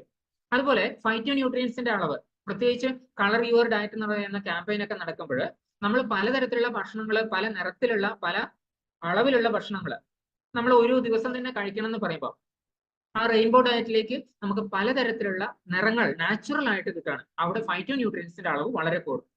ബെറ്റർ ഡൈജസ്റ്റബിലിറ്റി, ഡൈജഷൻ ശരിയായി നടന്നു കഴിഞ്ഞാൽ മാത്രമേ നമ്മുടെ ഈവൻ എക്സ്ക്രീഷൻ സിസ്റ്റം വളരെ നന്നായിട്ട് വർക്ക് ചെയ്യുള്ളൂ അല്ലെ. ഡൈജഷനുമായിട്ട് ബന്ധപ്പെട്ടിട്ടാണ് പല പ്രശ്നങ്ങളും തുടങ്ങുന്നത്. ആയുർവേദത്തിലെ പല ട്രീറ്റ്മെന്റുകളും തുടങ്ങുന്നത് ഡൈജഷൻ സിസ്റ്റത്തിനെ ഒന്ന് കറക്റ്റ് ചെയ്തിട്ടാണ്. മോഷൻ നന്നായിട്ട് പോകുന്നുണ്ടോ എന്നാണ് പലപ്പോഴും ചോദിക്കുന്ന ചോദ്യങ്ങൾ തന്നെ. സോ ഈ ഒരു ബെറ്റർ ഡൈജസ്റ്റബിലിറ്റിക്ക് നമ്മുടെ ശരീരത്തിന് എന്തൊക്കെ ആവശ്യമുണ്ടോ അതൊരു പ്ലാൻ ബേസ്ഡ് ഡയറ്റിന് പൊതുവെ നമുക്ക് കിട്ടുന്നുണ്ടാവും. ഗട്ട് റീസെറ്റ് എന്ന് പറയുന്ന ഒരു പ്രോഗ്രാം തുടങ്ങുന്നത് തന്നെ ബേസിക്കലി നമുക്ക് വേണ്ട ഒരുപക്ഷെ വേഗൻ ഡയറ്റിലേക്ക് പോയിട്ട് പാലും മുട്ടയും അല്ലെങ്കിൽ ഗോതമ്പ് അടക്കമുള്ള സാധനങ്ങൾ വരെ ഒഴിവാക്കിയിട്ടാ. ഗോതമ്പൊക്കെ ഗ്ലൂട്ടൻ റെസിസ്റ്റന്റ് ആയിട്ടുള്ള ബോഡിയിൽ ബുദ്ധിമുട്ടുണ്ടാക്കും എന്നുള്ളതുകൊണ്ട് അത്രമാത്രം പ്യൂരിറ്റിയിലേക്ക്, മീൻസ് ബോഡിക്ക് അത്രമാത്രം നല്ല ഭക്ഷണങ്ങൾ മാത്രം കൊടുത്തിട്ടാണ് അത് തുടങ്ങുന്നത്. അതുപോലെ കീപ്സ് യു എനർജറ്റിക്. തീർച്ചയായിട്ടും നല്ല ഭക്ഷണം, അതും റോ ആണെങ്കിൽ അത് നമ്മളെ എനർജി ലെവൽ കൂട്ടാൻ വേണ്ടിയിട്ട് ഒത്തിരി ഹെൽപ്പ് ചെയ്യും. ഇതിനകത്തുള്ള ഒരു പ്രോബ്ലം പ്രധാനമായിട്ട് പറയുന്നത് ഫൈറ്റേറ്റ്സ് അടങ്ങിയത് കൊണ്ട് പല ന്യൂട്രീഷനും നമുക്ക് വേണ്ട രീതിയിൽ അബ്സോർബ് ചെയ്യാൻ പറ്റില്ലെന്നാണ്. അതുപോലെ തന്നെ ഒരുപക്ഷെ കംപ്ലീറ്റ് പ്രോട്ടീൻ അല്ല എന്ന് പറയാം, എല്ലാ ന്യൂട്രീഷനും നമുക്ക് വേണ്ട അളവിൽ കിട്ടില്ല എന്ന് പറയാം. അങ്ങനെയുള്ള കുറച്ച് പ്രശ്നങ്ങളാണ് പൊതുവെ വെജിറ്റേറിയൻ ഡയറ്റ് അല്ലെങ്കിൽ പ്ലാൻ ബേസ്ഡ് ഡയറ്റ് വരുമ്പോൾ പറയുന്നത്. അതേസമയത്ത് ഒരു നോൺ വെജിറ്റേറിയൻ ഡയറ്റ് ആണെങ്കിൽ അതൊരു കംപ്ലീറ്റ് പ്രോട്ടീൻ ആണെന്ന് പറയും. കാരണം എന്താണ്? അതിനകത്ത് എസെൻഷ്യൽ അമിനോ ആസിഡ് ആയിട്ടുള്ള 9 എണ്ണവും അത് കൂടാതെ നോൺ എസെൻഷ്യൽ ആയിട്ടുള്ള അമിനോ ആസിഡ്സും നമുക്ക് ആ ഒരു ഫ്ലഷ് അല്ലെങ്കിൽ മീറ്റ് കഴിക്കുന്ന സമയത്ത് കിട്ടുന്നുണ്ടാവും. അതുപോലെ തന്നെ omega-3 ഹൈലി അവൈലബിൾ ആയിട്ടുള്ളത് നോൺ വെജിറ്റേറിയൻ ബേസ്ഡ് ആയിട്ടുള്ള അല്ലെങ്കിൽ ഫിഷ് ബേസ്ഡ് ആയിട്ടുള്ള ഡയറ്റിലാണ്. Iron, niacin, vitamin B12, selenium, zinc, calcium തുടങ്ങിയ ഒത്തിരി മൈക്രോ ന്യൂട്രിയൻസിന്റെ ഒരു റിസോഴ്സ് ആണെന്ന് വേണമെങ്കിൽ നമുക്ക് നോൺ വെജിറ്റേറിയൻ ഡയറ്റിനെ പറയാം. ഇവിടെ ഇതിലെ ജസ്റ്റ് ആ ഒരു ഐറ്റം ഉണ്ടെന്ന് മാത്രമല്ല, ഇതിന്റെയൊക്കെ ബയോ അവൈലബിലിറ്റി, ശരീരത്തിനകത്ത് ഇത് ചെന്നിട്ട് വളരെ നല്ല രീതിയിൽ ശരീരത്തിനോട് റെസ്പോണ്ട് ചെയ്ത് അല്ലെങ്കിൽ അത് ശരീരത്തിന് യൂസബിൾ ഫോമിലേക്ക് മാറ്റാനുള്ള കഴിവും അത് വളരെ കൂടുതലായിട്ട് കാണിക്കാറുണ്ട്. അതേ സമയത്ത് നമ്മൾ നോൺ വെജിറ്റേറിയൻ ഡയറ്റിൽ പലപ്പോഴും കിട്ടുന്ന ഒരു അഡീഷണൽ സാധനം എന്ന് പറയുന്നത് എക്സ്ട്രാ ഫാറ്റ് ആയിരിക്കും. കാരണം എന്താ? നമ്മളെ പോലെ തന്നെ വേറൊരു ജീവിയാണ് അത്. അപ്പൊ ആ ജീവിക്ക് അകത്തുള്ള പല ഫാറ്റും ഒരു പക്ഷെ കൂടുതൽ അളവിലോ ഈവൻ നമ്മുടെ പ്രിപ്പറേഷൻ ടൈമിലോ ഒക്കെ നമ്മൾ എക്സസ് ആയിട്ട് ഉപയോഗിച്ച് പോകാം. ചില സാധനങ്ങൾ ഇതിനകത്ത് പൂർണ്ണമായിട്ടും ഇല്ല. അതിൽ ഒന്ന് ഫൈബർ ആണ്. നമുക്ക് ഒരുപക്ഷെ പല ആൾക്കാരും തെറ്റിദ്ധരിക്കാറുണ്ട്, മാംസത്തില് അല്ലെങ്കിൽ ഈവൻ ചിക്കൻ ഒക്കെ കഴിക്കുന്ന സമയത്ത് നമുക്ക് ഫൈബർ കിട്ടുന്നുണ്ടല്ലോ എന്ന്. അത് അതിന്റെ ടെക്സ്ചർ വെച്ചിട്ട് അങ്ങനെ തോന്നുന്നുണ്ടാവാം, ബട്ട് അതിനകത്ത് ഒട്ടും ഫൈബർ ഇല്ല. അതേ സമയത്ത് ഫൈറ്റോ ന്യൂട്രിയൻസും അവൈലബിൾ അല്ല. ഫൈറ്റോ ന്യൂട്രിയൻസ് കളേർഡ് ആയിട്ടുള്ള ന്യൂട്രീഷൻ ആണ്, പ്ലാൻ ബേസ് ആയിട്ടുള്ള. ഈ സാധനങ്ങൾ പൊതുവെ ഒരു നോൺ വെജിറ്റേറിയൻ ഐറ്റം കഴിക്കുമ്പോൾ നമുക്ക് നേരിട്ട് കിട്ടുന്നില്ല. പിന്നെ ഒരു കാര്യം വരുന്നതാണ് അഡൾട്രേഷൻ ഓഫ് മിൽക്ക്. ചിലപ്പോൾ ഈവൻ തേനും പാലും ഒക്കെ അഡൾട്രേറ്റഡ് ആയിട്ട് പല രീതിയിൽ ഉപയോഗിക്കാൻ പാടില്ലാത്ത പല സാധനങ്ങളും മിക്സ് ചെയ്തിട്ടും അല്ലെങ്കിൽ പ്രിസർവ് ചെയ്തിട്ടും ഒക്കെ നമ്മൾ കഴിക്കേണ്ടി വരുന്നുണ്ട്. കാരണം ശരിയായ ഗുണമുള്ള സാധനങ്ങൾ നമുക്ക് അവൈലബിൾ അല്ല എന്നുള്ളതുകൊണ്ട്. പിന്നെ വരുന്ന ഒരു പ്രശ്നമാണ്, ഇത് ഗ്രെയിൻ ഫെഡ് ആണോ അല്ല ഗ്രാസ് ഫെഡ് ആണോ? ഇതിന്റെ അർത്ഥം എന്താണെന്ന് വെച്ച് കഴിഞ്ഞാൽ, ശരിക്കും നമ്മൾ ഗ്രെയിൻസ് എങ്ങനെയാണ് ഉണ്ടാക്കുന്നത്? പലതരത്തിലുള്ള ഗ്രെയിൻസ് ഉണ്ട്. ഈ ഗ്രെയിൻസ് എന്നൊക്കെ അനിമൽ ഫീഡ് മാത്രമായിട്ട് നമ്മൾ മാറ്റിയെടുത്ത് അത് അതിനെ വളരെ കൂടുതലായിട്ട് കൊടുക്കുകയാണെങ്കിൽ ഒരു കോഴിയോ അല്ലെങ്കിൽ ഒരു പശുവോ നടന്നു തിന്നുക എന്ന് പറയില്ലേ, അങ്ങനെ ഒരു നടന്നു തിന്നുന്ന അല്ലെങ്കിൽ നോർമലി പുല്ല് മേഞ്ഞു തിന്നുന്ന ഒരു സ്വഭാവം ഇല്ലാതിരിക്കുന്ന സമയത്ത് അതിന്റെ ഉള്ളിലത്തെ പല പ്രവർത്തനങ്ങളും സ്ലോ ഡൗൺ ആവുകയും പിന്നെ പല അവയവങ്ങളും എക്സ്ട്രാ ലാർജ് ആവുകയും ഒക്കെ ചെയ്യും. ഇങ്ങനെ ചെയ്യുന്ന സമയത്ത് ഓട്ടോമാറ്റിക്കലി അതിന്റെ ആ ഒരു ഗുണം അല്ലെങ്കിൽ അതിന്റെ നിലവാരം നമുക്ക് വേണ്ട രീതിയിലോ അല്ലെങ്കിൽ ഈവൻ അതേ സാധനത്തിന് വേണ്ട രീതിയിലോ ആയിരിക്കില്ല. ഇപ്പൊ അടുത്ത കാലത്തായിട്ട് ഒരുപാട് പശുക്കൾ, പ്രത്യേകിച്ചും കോയമ്പത്തൂരിൽ നിന്നൊക്കെ കൊണ്ടുവരുന്ന അല്ലെങ്കിൽ ജനിതക വഴി വളരെ കൂടുതൽ പാൽ കിട്ടുന്ന രീതിയിലുള്ള പശുക്കൾ, പക്ഷെ അതിന്റെ ലൈഫ് എന്ന് പറയുന്നത് വളരെ കുറഞ്ഞ രീതിയിൽ നിങ്ങൾക്ക് ഒരുപക്ഷെ കാണാൻ പറ്റുന്നുണ്ടാവും. എന്തുകൊണ്ടാണ്? അതിന്റെ ഇൻബിൽട്ട് ആയിട്ടുള്ള ഇമ്മ്യൂണിറ്റിയിൽ ഒരുപാട് ബുദ്ധിമുട്ട് വന്നിട്ടുണ്ട്. പ്ലസ് അതിന് ഗ്രെയിൻ ഫെഡ് ആയിട്ടാണ് മാക്സിമം അതിനെ വളർത്തുന്നത്. എല്ലാം അതിനെ ഓട്ടോമാറ്റിക് ആയിട്ട് കിട്ടുകയാണ്. അതിന്റെ പ്രശ്നങ്ങൾ തീർച്ചയായിട്ടും ആ ഒരു പശുക്കൾക്കും ഉണ്ടാവാം.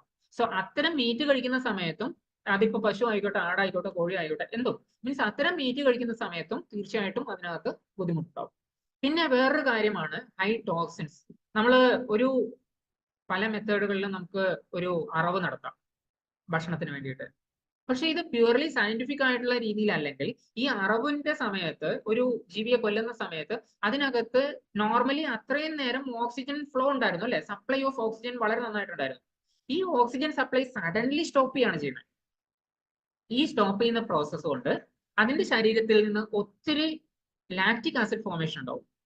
ഈ ലാക്റ്റിക് ആസിഡ് ബോഡിയെ അല്ലെങ്കിൽ അതിന്റെ അകത്തുള്ള മീറ്റിനെ പൊതുവെ അതങ്ങ് അസിഡിക് ആക്കും. ഈ അസിഡിക് ആവുന്ന ബോഡി നമ്മുടെ ശരീരത്തിലേക്ക് എത്തുന്ന സമയത്ത് ഒരുപക്ഷെ അത് ഒരുപാട് ഗുണം ചെയ്യില്ല. നമ്മൾ പൊതുവെ ആൽക്കലൈൻ ആണ് നമ്മുടെ ശരീരം. ഈ ആൽക്കലൈൻ ബോഡി അസിഡിക് ആവണമെങ്കിൽ അതിനകത്ത് എത്രമാത്രം സ്ട്രെസ് ഉണ്ടാവണം. സ്ട്രെസ് പൊതുവെ നമ്മുടെ ശരീരത്തിൽ ക്രിയേറ്റ് ചെയ്യുന്ന ഒരു കാര്യമാണ് ടോക്സിൻസ്. ഈ ടോക്സിൻസിനെ വേണ്ട രീതിയിൽ പുറത്തു കളയാതെയാണ് ആ മീറ്റ് നമ്മൾ ഒരുപക്ഷെ ഉപയോഗിക്കുക. സോ അതുകൊണ്ട് തന്നെ ഫ്ലഷ് നമ്മൾ കഴിക്കുമ്പോൾ അത് ഫ്രഷ് ആണോ നല്ലത്, അല്ല കുറച്ചു നേരം കഴിഞ്ഞിട്ട് മേ ബി 2 മണിക്കൂറോ 4 മണിക്കൂറോ കഴിഞ്ഞിട്ടാണോ നല്ലത് എന്നുള്ളതിനെ പറ്റിയിട്ട് തീർച്ചയായിട്ടും ഒന്നുകൂടി ചിന്തിക്കണം. നോൺ വെജിറ്റേറിയൻ ഡയറ്റ് കഴിക്കുന്ന ഒരാൾ വെജിലേക്ക് മാറുന്ന സമയത്ത് അവിടെ ഡ്രാസ്റ്റിക് ആയിട്ടുള്ള ചേഞ്ചസ് വരുന്നതിന്റെ ഒരു പ്രധാന റീസൺ എന്ന് വെച്ച് കഴിഞ്ഞാൽ, അതുവരെ നിങ്ങൾ കഴിച്ചുകൊണ്ടിരുന്ന ഭക്ഷണം മാറി, കഴിക്കാൻ പാടില്ല എന്താണെന്ന് മനസ്സിലായി, എന്ത് കഴിക്കണം എന്ന് മനസ്സിലായിട്ടില്ല. എന്ത് കഴിക്കണം എന്ന് മനസ്സിലായില്ലെങ്കിൽ നാച്ചുറലി നിങ്ങൾ കഴിക്കുന്നത് ഒരുപക്ഷെ നിങ്ങൾക്ക് ഇഷ്ടപ്പെടില്ല, അല്ലെങ്കിൽ വെറൈറ്റി ഉണ്ടാവില്ല. അതുകൊണ്ട് തന്നെ അവിടെ നിങ്ങൾ കഴിക്കുന്നതിന്റെ ക്വാണ്ടിറ്റി കുറയും. ഓക്കെ, ഈ ഒരു ഫാക്ടർ ഉള്ളത് പോലെ തന്നെയാണ് പൊതുവെ നോൺ വെജിറ്റേറിയൻ നമ്മൾ കഴിക്കാൻ ഇഷ്ടപ്പെടുന്ന എന്താണ്, അല്ലെങ്കിൽ പല ആൾക്കാരും അത് ജസ്റ്റ് ആ ടേസ്റ്റ് ഫാക്ടർ മാത്രമല്ല, ഒരുപക്ഷെ ഒരു പാവപ്പെട്ട കുടുംബത്തിലേക്ക് ഏറ്റവും എളുപ്പത്തിൽ ചെല്ലാൻ പറ്റുന്ന ഏറ്റവും ന്യൂട്രീഷ്യസ് ആയിട്ടുള്ള ഭക്ഷണം ഒരുപക്ഷെ മീനും അല്ലെങ്കിൽ ചിക്കനും ഒക്കെ ആയിരിക്കും. മീൻസ് ഒരു ദിവസത്തേക്ക് വേണ്ടത് കഴിക്കുകയായി, എന്നാൽ അഡീഷണൽ ആയിട്ട് കൂടുതൽ എക്സ്പെൻസസ് ഒന്നും ഇല്ലാതെ ആ ഒരു നല്ല ന്യൂട്രീഷൻ അവരിലേക്ക് എത്തുന്നുണ്ടാവും. എന്നാൽ ഇതേ മീറ്റ് കൺസംഷൻ കുറച്ചു കഴിഞ്ഞാൽ, വെറും 40% കുറച്ചു കഴിഞ്ഞാൽ ഏകദേശം മെഡിക്കൽ ബില്ലില് 50% വരെ കുറവ് വരുത്താം എന്നും പറയുന്നുണ്ട്. അല്ലെങ്കിൽ റിസർച്ചുകൾ അത്രമാത്രം അതിനെ പറ്റിയിട്ട് സ്റ്റഡി ചെയ്തിട്ടുണ്ട്. ഗ്ലൈക്കേഷനും അതുപോലെ തന്നെ മൈലാർഡ് റിയാക്ഷൻ എന്ന് പറയുന്ന 2 കാര്യങ്ങളെ പറ്റിയിട്ടാണ്. ഇതുകൊണ്ട് എന്താണ് ഒരു ബുദ്ധിമുട്ട്? വളരെ എളുപ്പത്തിൽ പറഞ്ഞു കഴിഞ്ഞാൽ ഗ്രില്ല് ചെയ്യുമ്പോഴുള്ള ടെമ്പറേച്ചർ അപ്രോക്സിമേറ്റ്ലി 150 to 200 ആണ് ഡിഗ്രി സെൽഷ്യസ്. ഈ 150 to 200 ഡിഗ്രി സെൽഷ്യസിലുള്ള സമയത്ത് ആ ഒരു ഗ്രില്ല് ചെയ്യുന്ന മീറ്റിനെ തന്നെ എടുക്കാം, അതിനകത്ത് നിന്ന് ഫാറ്റ് മോളിക്യൂൾസ് തീർച്ചയായിട്ടും താഴേക്ക് വീഴും. ഈ താഴേക്ക് വീഴുന്ന ഫാറ്റ് മോളിക്യൂൾസ് അത് ഈവൻ അതിന്റെ കല്ലിൽ തന്നെയാണ്, അടുപ്പിൽ തന്നെയാണ് വീഴുന്നതെങ്കിലും അതിനകത്ത് നിന്ന് ടോക്സിൻസ് ആണ് ഉണ്ടാവുന്നത്. നമ്പർ 1. ഇതേ സാധനം തന്നെ തിരിച്ച് ഭക്ഷണത്തിലേക്കാണ് സ്പ്രിങ്കിൾ ആവുന്നതെങ്കിൽ, തെറിച്ചു പോകുന്നതെങ്കിൽ, അത് അതിന്റെ ഭക്ഷണത്തിന്റെ തന്നെ ഗുണം മാറ്റുകയാണ് ചെയ്യുന്നത്. അത് അതിൽ തന്നെ ഇരുന്നിട്ട് നമ്മൾ കഴിക്കുന്നതിലും എത്തുന്നുണ്ട്. ഓക്കെ, 1920കളിലും 70കളിലും 2020ലും ഏതാണ്ട് 50 വർഷത്തെ ഗ്യാപ്പ് എടുത്തു കഴിഞ്ഞാൽ, അല്ലെങ്കിൽ ടോട്ടൽ 100 വർഷത്തെ പാസ്റ്റ് എടുത്തു കഴിഞ്ഞാൽ, ഒരു കോഴിയുടെ നോർമൽ സൈസിൽ നിന്ന് മാറിയിട്ട് അത് വലിയ രീതിയിലേക്ക് എത്തി അല്ലെ. ഇതിനെ പറ്റിയിട്ട് പൊതുവെ പറയുന്ന ചില കാര്യങ്ങൾ എന്ന് വെച്ച് കഴിഞ്ഞാൽ, ഹോർമോണൽ കുത്തിവയ്പ് നടത്തിയിട്ടാണ്, അതുകൊണ്ട് തന്നെ ചിക്കൻ കഴിക്കാൻ പാടില്ല. ഇന്നത്തെ ലേഡീസ്, പെൺകുട്ടികൾക്ക് ചെറിയ പ്രായത്തിൽ തന്നെ, മുമ്പ് ഒരു മെൻസ്ട്രൽ സൈക്കിൾ പീരിയഡ്സ് സ്റ്റാർട്ട് ആവുന്നത് മേ ബി 14-15 വയസ്സാണെങ്കിൽ അതിപ്പോൾ 10 വയസ്സിന് താഴെ ആയിട്ടുണ്ട്. ഇതിനൊക്കെ എഫക്റ്റ് വന്നിരിക്കുന്നത് നമ്മുടെ നോൺ വെജ് ഡയറ്റ് ആണ് എന്നൊക്കെ പറഞ്ഞിട്ടുള്ള ഒരുപാട് ഒരുപക്ഷെ സ്റ്റഡീസ് എന്ന് പറയാൻ പറ്റില്ല, ഒരുപക്ഷെ കേട്ടുകേൾവികളുണ്ട്. ഇവിടെ എന്തെങ്കിലും സത്യം ഉണ്ടോ എന്ന് ചോദിച്ചു കഴിഞ്ഞാൽ അവിടെ ഒന്നുമില്ല. ഹോർമോൺസും സ്റ്റെറോയിഡ്സും യൂസ് ചെയ്യുന്നുണ്ടോ കോഴികളിൽ എന്ന് ചോദിച്ചു കഴിഞ്ഞാൽ ഇല്ല എന്ന് വേണം പറയാൻ. പ്രധാനപ്പെട്ട കാരണം അതൊന്നും പ്രാക്ടിക്കൽ അല്ല. ഓരോ കോഴിയും പിടിച്ചിട്ട് അതിന് ഹോർമോൺ കുത്തിവയ്പ്പ് നടത്തുക, അല്ലെങ്കിൽ അതിനും സമയം ഉണ്ടാവുമല്ലോ, ഓരോ ഹോർമോണും വരുന്ന, അല്ലെങ്കിൽ അതിന് ഹോർമോൺ കിട്ടേണ്ട സമയം ഉണ്ടാവും. അപ്പൊ ആ സമയത്തിന് ഓരോന്നിനെ ഐഡന്റിഫൈ ചെയ്തിട്ട് അങ്ങനെ ചെയ്യാന്ന് പറഞ്ഞു കഴിഞ്ഞാൽ it's not practical. Number 1. Number 2, അത് ഫൈനാൻഷ്യലി നോർമലി നമ്മൾ ഇന്ന് വാങ്ങിക്കുന്ന പല ഹോർമോൺ ടാബ്ലറ്റുകളും ഒത്തിരി വിലയുള്ളതാണ് അല്ലെ. അങ്ങനെയാണെങ്കിൽ ഈ കോഴിക്ക് കൊടുക്കാൻ പറ്റുന്നത് മാത്രം സെപ്പറേറ്റ് ആയിട്ട് കമേഴ്ഷ്യലി ബിൽഡ് ചെയ്യാൻ പറ്റും. അവിടെ ഫൈനാൻഷ്യൽ അപ്രോച്ച് നോക്കിക്കഴിഞ്ഞാലും ഈ ഒരു 100-150 രൂപയ്ക്ക് വിൽക്കുന്ന കോഴിക്ക് വേണ്ടിയിട്ട് അത്രയും ചെയ്യാൻ വേണ്ടിയിട്ട് പോസിബിൾ അല്ല. ആൻഡ് തേർഡ് തിങ്, ഇത് സയന്റിഫിക് അല്ല. സയന്റിഫിക് അല്ല എന്ന് പറയാൻ കാരണം, ഇപ്പൊ കോഴികളുടെ ഫീഡിലൊക്കെ മിക്സ് ചെയ്തിട്ട് കൊടുക്കാന്ന് പറഞ്ഞു കഴിഞ്ഞാലും ഹോർമോൺസ് ആർ ബേസിക്കലി പ്രോട്ടീൻ. ഈ പ്രോട്ടീൻ നമ്മുടെ ശരീരത്തിനകത്തേക്ക് ചെല്ലുമ്പോൾ എന്താവും? പ്രോട്ടീൻ വിഘടിച്ചിട്ട് അത് പലതരത്തിലുള്ള അമിനോ ആസിഡ് ആയിട്ട് നമ്മുടെ ശരീരത്തിനകത്ത് അത് സ്പ്ലിറ്റ് ആയിട്ട് എന്താ അതിന് പറയാ, പല അമിനോ ആസിഡ് കോമ്പിനേഷൻസ് ശരീരം ഉണ്ടാക്കുന്ന രീതിയിലേക്ക് അതിനെ മാറ്റും. സോ അതേ പ്രോസസ്സ് കോഴിയിൽ നടക്കണ്ടേ? അപ്പൊ ഈ കോഴിയിൽ കൊടുത്തിരിക്കുന്ന ഫീഡിൽ കൊടുത്തിരിക്കുന്ന ഹോർമോൺസിനെ അതുപോലെ അത് മെയിൻറ്റെയിൻ ചെയ്യാനോ അത് അതുപോലെ നമ്മുടെ ബോഡിയിലേക്ക് എത്താനോ എഗെയിൻ അത് നമ്മുടെ ബോഡി നമ്മുടെ ഹോർമോണാക്കി മാറ്റാനോ അത് പോസിബിൾ അല്ല. ആൻഡ് പിന്നെ വരുന്ന ഒരു കാര്യമാണ് ഹോർമോൺസ് ഓഫ് ചിക്കൻ. ജനറലി ഒരു അനിമൽ അതിപ്പോ പശു, ആടോ അല്ലെങ്കിൽ കോഴിയോ ഒക്കെ ആയിക്കോട്ടെ, അതിന്റെ ഹോർമോൺ അതിന്റെ സ്പീഷീസ് സ്പെസിഫിക് ആണ്. അത് മനുഷ്യനായിട്ട് മാച്ച് ചെയ്യാൻ പറ്റുന്നതല്ല അല്ലെ? അങ്ങനെ അല്ലെങ്കിൽ ഹോർമോൺ ട്രീറ്റ്മെന്റ് ഒക്കെ എത്ര പെട്ടെന്ന് എളുപ്പത്തിൽ നടത്തിപ്പോയാനെ? ഇത്രയും ഇൻഫെർട്ടിലിറ്റി കേസസ് ഒക്കെ വരുമോ? ഇല്ല. സോ ഇവിടെ നമ്മൾ അങ്ങനെ ഒരു ചിന്ത ഉണ്ടാക്കേണ്ട ആവശ്യമില്ല. പിന്നെ എന്തുകൊണ്ടാണ് കോഴികൾക്ക് ഈ സൈസ് വന്നതെന്ന് വെച്ച് കഴിഞ്ഞാൽ ഇതാണ് സെലക്റ്റീവ് ബ്രീഡിങ് എന്ന് വെച്ച് കഴിഞ്ഞാൽ നല്ല രീതിയിലുള്ള പെട്ടെന്ന് ഫീഡ് കഴിക്കുന്ന അല്ലെങ്കിൽ പെട്ടെന്ന് വണ്ണം വയ്ക്കുന്ന കോഴികളെ സെലക്ട് ചെയ്തിട്ട് അതിനകത്ത് നിന്ന് ബ്രീഡ് ചെയ്യാം. നമ്മൾ പലതരത്തിലുള്ള ജനിതക മാറ്റങ്ങളും അല്ലെങ്കിൽ പലതരത്തിലുള്ള ജനിതക രീതികളും മെത്തേഡുകളും ഒക്കെ നമ്മൾ പഠിച്ചിട്ടുണ്ട് ബ്രീഡിങ്ങിൽ. അതിൽ വരുന്ന ഒരു സെലക്റ്റീവ് ബ്രീഡിംഗ് മെത്തേഡ് ഉപയോഗിച്ചിട്ടാണ് പ്രധാനമായിട്ട് ഈ ഒരു രീതി കൊണ്ടുവന്നിരിക്കുന്നത്. അതുകൊണ്ടാണ് ഹൈ ഈൽഡ് കിട്ടുന്ന അല്ലെങ്കിൽ കൂടുതൽ ഫലം കിട്ടുന്ന രീതിയിലുള്ള സസ്യങ്ങളായാലും അതുപോലെ തന്നെ നോൺ വെജിറ്റേറിയൻ അനിമൽ ഫീഡ് ആയാലും നമുക്ക് വരുന്നത്. പിന്നെയുള്ളൊരു കാര്യം എന്താണ് ഇവിടെ കോഷൻ? ഇത്രയും നോൺ വെജുകൾ, പ്രത്യേകിച്ച് ചിക്കനോ അല്ലെങ്കിൽ നോൺ വെജിറ്റേറിയൻ ഐറ്റംസോ നമ്മൾ കഴിക്കുന്ന സമയത്ത് പൊതുവെ ഇങ്ങനെയുള്ള സാധനങ്ങളില് അവരെ വളർത്തുന്ന സ്ഥലത്ത് ആന്റിബയോട്ടിക്കിന്റെ യൂസേജ് കൂടുതലാണ്. ഈവൻ ഇപ്പോഴ് റീസെന്റ് സയന്റിഫിക് ആയിട്ട് വളരെ നല്ല രീതിയിൽ നടത്തുന്ന ഫാമുകളൊക്കെ ഉണ്ട്. അവിടെ അവര് പല ബയോ മെത്തേഡുകൾ ഉപയോഗിച്ചിട്ടാണ് ആന്റിബയോട്ടിക്സിന്റെ ഉപയോഗം കുറച്ചിട്ട് ബയോ മെത്തേഡുകൾ ഉപയോഗിച്ചിട്ടാണ് അതിനെയൊക്കെ വളർത്തുന്നത്. സ്റ്റിൽ നല്ല രീതിയിൽ വളർത്തുന്ന അല്ലെങ്കിൽ അവിടെ ആന്റിബയോട്ടിക് ഉപയോഗം കൂടാം. അതുവഴി ആന്റിബയോട്ടിക് റെസിസ്റ്റൻസ് നമ്മുടെ ബോഡിയിൽ ഉണ്ടാവാം. ആന്റിബയോട്ടിക്കിനെ പറ്റിയിട്ട് ഓൾമോസ്റ്റ് നമ്മൾ ഉപയോഗിക്കുന്ന ആന്റിബയോട്ടിക് ഒന്നും ഒരു ആന്റിബയോട്ടിക് അല്ല. ഇപ്പം നേരത്തെ അഗ്രികൾച്ചറൽ ലാൻഡിനെ പറ്റി പറഞ്ഞ പോലെ തന്നെ ഓൾമോസ്റ്റ് 70 to 80% ആന്റിബയോട്ടിക്സും യൂസ് ചെയ്യുന്നത് ഈ ഒരു ഭൂമിയിൽ തന്നെ അല്ലെങ്കിൽ ഇത്തരം ആനിമൽസിനെ വളർത്താനും ഒക്കെ വേണ്ടിയിട്ടാണ്. ഫുഡ് പോയിസണിങ്ങിനുള്ള ചാൻസ് വളരെ കൂടുതലാണ്. അതുപോലെ തന്നെ ഈ അനിമൽസിനെ കില്ല് ചെയ്യുന്ന സമയത്തുള്ള അസിഡിറ്റിയും അതിന്റെ മറ്റു കാര്യങ്ങളും നേരത്തെ ഞാൻ സംസാരിച്ചു. കൂടുതൽ ഫാറ്റ് കഴിക്കാനുള്ള സാധ്യതയുണ്ട്. പൊതുവെ പ്രോട്ടീന്റെ അളവ് വളരെ കൂടുന്ന സമയത്ത് ഏറ്റവും കൂടുതൽ കലോറി കൺസംഷൻ ആവശ്യമുള്ള മീൻസ് എന്താ thermic effect of food, TEF എന്നാണ് പറയാ. ഈ തെർമിക് എഫക്ട് ഓഫ് ഫുഡ് ഏറ്റവും കൂടുതൽ ഉള്ളത് പൊതുവെ പ്രോട്ടീനാണ്. കാർബോഹൈഡ്രേറ്റിന് വളരെ എളുപ്പമാണ്, ഫാറ്റിന് അതിൽ കുറച്ച് കൂടുതലാണ്, പക്ഷെ ഏറ്റവും കൂടുതൽ കലോറി ആവശ്യമുള്ളത് പ്രോട്ടീനാണ്. സോ ഈ ഒരു തെർമിക് എഫക്ട് ഓഫ് ഫുഡ് കൂടുതലുള്ളത് കണ്ട് തന്നെ നമ്മുടെ ബോഡി ഹൈ ഹീറ്റ് ഫുഡാണ് ആക്സെപ്റ്റ് ചെയ്യുന്നതെന്ന് വേണമെങ്കിൽ പറയാം. അതുകൊണ്ട് ഒരു തരത്തിൽ പറഞ്ഞു കഴിഞ്ഞാൽ കലോറി കൂടുതൽ അവിടെ കൺസ്യൂം ആയി പോകും. വേറൊരു തരത്തിൽ പറഞ്ഞു കഴിഞ്ഞാൽ നമ്മുടെ ഡൈജസ്റ്റീവ് സിസ്റ്റത്തിന് കൂടുതൽ വർക്ക് ചെയ്യേണ്ടി വരും. Okay, chance for heart disease, cholesterol, obesity, UTI, cancer ഇങ്ങനെ തുടങ്ങിയിട്ട് കുറേ റിസർച്ചുകളുണ്ട്.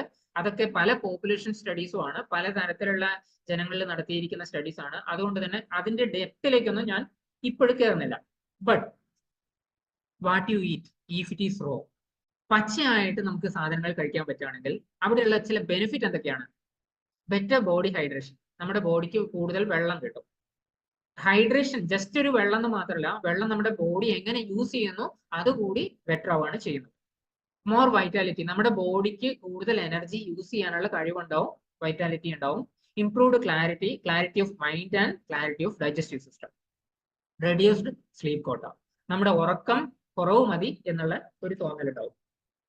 ഓക്കെ, സോ എന്താണ് നമ്മൾ കഴിക്കുന്നത് എന്നുള്ളത് ജസ്റ്റ് നമുക്ക് ഒന്നുകൂടി അതിനകത്തേക്ക് ഇറങ്ങിപ്പോവാം. നമ്മൾ എന്താണ് കഴിക്കുന്നത് എന്നുള്ളത് തീർച്ചയായിട്ടും ഇമ്പോർട്ടൻ്റ് ആണ്. അതിനേക്കാൾ ഇമ്പോർട്ടൻ്റ് ആണ് നമ്മൾ കഴിക്കുന്ന സാധനം എന്താ കഴിക്കുന്നത്. അതിപ്പോ നമ്മൾ പാല് കുടിക്കാന്ന് വിചാരിച്ചോ, ആ പശു എന്താണ് കഴിക്കുന്നത് എന്നുള്ളത് നമ്മൾ അറിയണം. കാസർഗോഡ് കുള്ളൻ പശുവിനെ പറ്റിയിട്ട് ഒരുപക്ഷെ നിങ്ങൾ കേട്ടിട്ടുണ്ടാവും. ഇത് അങ്ങനെ ഗ്രെയിൻ ഫെഡ് ആയിട്ട് വളരുന്ന ഒരു പശു അല്ല. അതുകൊണ്ട് എന്താണ് പ്രത്യേകത എന്ന് വെച്ച് കഴിഞ്ഞാൽ അതിന്റെ പാലിന് ശരിക്കും നല്ല വിലയാണ്. അതുപോലെ തന്നെ ആട്ടിൻ പാലിന്റെ കാര്യവും ഒരുപക്ഷെ നിങ്ങൾ അറിയുന്നുണ്ടാവും. ഇതില് വില കൂടാനുള്ള ഒരു പ്രധാനപ്പെട്ട കാരണം എന്ന് വെച്ച് കഴിഞ്ഞാൽ ഇത് കഴിക്കുന്നത് ജസ്റ്റ് ഒരു കെട്ടിയിട്ട് അതിന് ഭക്ഷണം കൊടുത്ത് അങ്ങനെ വളർത്തിയെടുക്കുന്നതല്ല, അങ്ങനെ ആവുകയും ചെയ്യില്ല. അപ്പൊ അതിന്റെ ഈവൻ അതിൽ രോഗം വരുന്നത് കുറവാണ്. ഇത്തരം കാര്യങ്ങളൊക്കെ ആണെങ്കിൽ അതിൽ നിന്ന് കിട്ടുന്ന ഫ്ലഷും അതിൽ നിന്ന് കിട്ടുന്ന മിൽക്കും ഒക്കെ തന്നെ കൂടുതൽ ഗുണമുള്ളതായിരിക്കും. ഓക്കെ, രണ്ടാമത്തത് പ്രോസസ്ഡ് മീറ്റിനെ പറ്റിയിട്ട്. ഈ പ്രോസസ്ഡ് മീറ്റ് നമ്മൾ കഴിക്കുന്നുണ്ടെങ്കിൽ അത് ശരിയായ ക്വാളിറ്റി ഉള്ളതല്ലെങ്കിൽ അത് തീർച്ചയായിട്ടും അവരുടെ ശരീരത്തിന് ബുദ്ധിമുട്ടുണ്ടാവും. ഈ കഴിക്കുന്നതിനനുസരിച്ച് തന്നെ എഗെയിൻ അതിന് ശേഷമുള്ള പ്രോസസ്സിംഗിൽ കുക്കിങ്ങും മറ്റു മെത്തേഡുകളും അതും ബുദ്ധിമുട്ടുണ്ടാക്കും. പിന്നെയുള്ളതാണ് എങ്ങനെയാണ് നമ്മൾ കുക്ക് ചെയ്യുക എന്നുള്ളത്. ശരിക്കും പറഞ്ഞു കഴിഞ്ഞാൽ കുക്ക് ചെയ്യുന്ന സമയത്ത് നല്ല രീതിയിൽ, അല്ലെങ്കിൽ ഞാൻ നേരത്തെ പറഞ്ഞു ആ എണ്ണയിൽ നിന്നൊക്കെ ഓരോ ടോക്സിൻസ് വരും. ഈ ടോക്സിനെ പൊതുവെ പറയുന്നത് പോളിസൈക്ലിക് അരോമാറ്റിക് ഹൈഡ്രോ കാർബൺസ് എന്നാണ് പറയുന്നത്. എല്ലാം ഓർഗാനിക് സബ്സ്റ്റൻസ് തന്നെയാണ്, ഹൈഡ്രോ കാർബൺ ആണ്. പക്ഷെ ഈ ഓർഗാനിക് ആണെന്നുള്ളത് കൊണ്ട് അത് നല്ലതാണ് എന്ന് അർത്ഥമില്ല. പല ഓർഗാനിക് സബ്സ്റ്റൻസസും ടോക്സിൻ ആയിട്ട് മാറുന്ന സമയത്ത് അത് ശരീരത്തിന് വളരെയധികം ദോഷം ചെയ്യും. ഓക്കെ, നിങ്ങൾ എന്താണ് കഴിക്കുന്നത് എന്നുള്ളതും എപ്പോഴാണ് കഴിക്കുന്നത് എന്നുള്ളതും എങ്ങനെയാണ് കഴിക്കുന്നത് എന്നും തീർച്ചയായിട്ടും നിങ്ങൾ അറിയണം. കാരണം നമ്മള് പല ആൾക്കാരുടെയും ഭക്ഷണ രീതി എന്താന്ന് വെച്ച് കഴിഞ്ഞാല് നല്ല കോമ്പിനേഷൻ എന്താ, ചിക്കനും പൊറോട്ടയും അല്ലെങ്കിൽ ബീഫും പൊറോട്ടയും, അതല്ലെങ്കിൽ ചിക്കനും പത്തയും, മീൻസ് ഇങ്ങനെയുള്ള സാധനങ്ങളിൽ നമ്മുടെ ആ കോമ്പിനേഷൻ വരുന്നത് റിഫൈൻഡ് ഫ്ലോർ ആയിട്ടുള്ള സാധനങ്ങളോ അല്ലെങ്കിൽ അത്രയും ഈസിലി ഡൈജസ്റ്റ് ആവാൻ പറ്റുന്ന കാർബോഹൈഡ്രേറ്റും ആണ്. ഇത് രണ്ടും ശരീരത്തിനകത്ത് ഒരു സ്വീറ്റ് പ്രോട്ടീൻ എഫക്റ്റ് ആണ് കൊടുക്കുന്നത്. നല്ല പ്രോട്ടീൻ കിട്ടുന്നുണ്ട്, പക്ഷെ അതിനനുസരിച്ച് ഒരു സ്വീറ്റ്നെസ് കൂടി വരുന്ന രീതിയിലാണ് ഇത് ശരീരത്തിന് നേരത്തെ പറഞ്ഞ ഗ്ലൈക്കേഷൻ എഫക്റ്റ് കൂടുതൽ കൊടുക്കും. എപ്പോഴാണ് ഇത് കഴിക്കുന്നത്? ഉച്ചയ്ക്കാണ് പൊതുവെ കഴിക്കുന്നതെങ്കിൽ മീറ്റ് വളരെ നല്ലതാണ്. അതേസമയത്ത് പല ആൾക്കാരുടെയും ഭക്ഷണം നല്ല രീതിയിൽ തുടങ്ങുന്നത് ഒരുപക്ഷെ രാത്രി 9 മണിക്കോ 10 മണിക്കോ ഒക്കെയാണ്. ഇതിനുശേഷം പിന്നെ അയാൾ ഉറങ്ങുന്നത് വളരെ ഫാസ്റ്റ് ആയിരിക്കും. അതുപോലെ തന്നെ ആ ഡൈജഷൻ പ്രോപ്പർ ആയിട്ട് നടക്കുന്നുണ്ടാവില്ല. രാവിലെ എഴുന്നേൽക്കുമ്പോഴും ഡൈജസ്റ്റീവ് സിസ്റ്റം ഹെവി ആയിട്ടുണ്ടാവും. ആൻഡ് ഹൗ യു ഈറ്റ്, എങ്ങനെയാണ് ആ കോമ്പിനേഷൻ വരുന്നത്? ഒരുപക്ഷെ നല്ല കോമ്പിനേഷൻ എന്ന് പറയുന്നത് നമുക്ക് ഒത്തിരി ഫൈബേഴ്സ്, ഗ്രീൻ ലീഫി വെജിറ്റബിൾസും അതിന്റെ ഒന്നിച്ച് നോൺ വെജും കഴിക്കുമ്പോഴായിരിക്കും നന്നായിട്ടുണ്ടാവുക. പിന്നെ റിഫൈൻഡ് ഓയിൽസിന്റെ യൂസേജും കൂടുന്നതിനനുസരിച്ച് നമ്മുടെ ബോഡിയിൽ ഈവൻ ടോക്സിൻസ് എന്നുള്ള രീതി പോട്ടെ, സാച്ചുറേറ്റഡ് ആയിട്ടുള്ള ഓയിൽസ് ആണ് കൂടുതൽ വരുന്നത്. ആൻഡ് അത് നമ്മുടെ ശരീരത്തിന് ഒട്ടും മാച്ച് ആവാത്തൊരു കാര്യമാണ്.